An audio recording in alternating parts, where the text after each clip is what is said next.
Alright, now let's talk about test format. This is the most important part. Part 1, we are going to hear the everyday conversation. It is about two people talking in social or practical situation, such as booking a hotel or asking about a service. We are tested on listening for facts, like names, numbers, dates, or addresses. The common trap is spelling mistakes. We are always going to hear the numbers or spelling of the names, and the speakers, they always correct themselves. We have to pay attention to the second answers, and we also need to pay attention to the similar sounding words, for example 15 and 50. Same thing, we can always predict what will come in the answer before listening. Part 2 is monologue, normally in the social situation. It is about one speaker giving information, let's say about a tour guide or announcement or a public talk. We are tested on listening for organization, listening for details. So we have to pay attention to the places, types, and directions. The common traps are the misconception of the directions, so we really need to pay attention to the diagrams on the paper or on the screen if you are taking the computer-based test.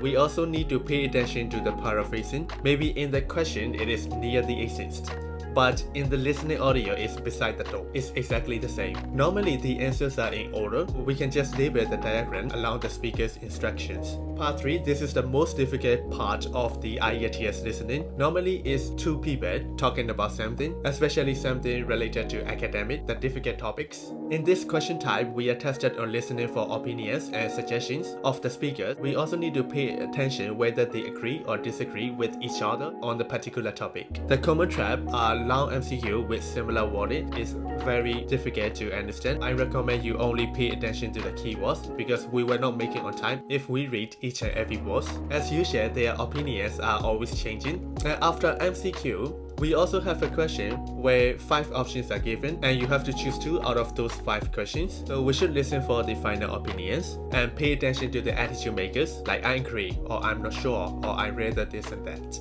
The last part, it is about the academic lecture. Same thing is a monologue, normally on the academic topic like history, science, and culture. So we are tested on listening for main ideas and specific details. The common traps are jargons and tense vocabularies, but we really don't need to understand each and every word. And we also have to pay attention to the grammar. The answer that we take should be grammatically fit in the blank. And we really need to rely on our predictions. Normally in this part, we have got more time for reading the questions because we have to answer all the 10 questions. Let's take a look at the difficulty orders. Part 1 is the easiest, Part 2 is moderate. In my opinion, Part 3 is the hardest. Part 4 is easier compared to Part 3.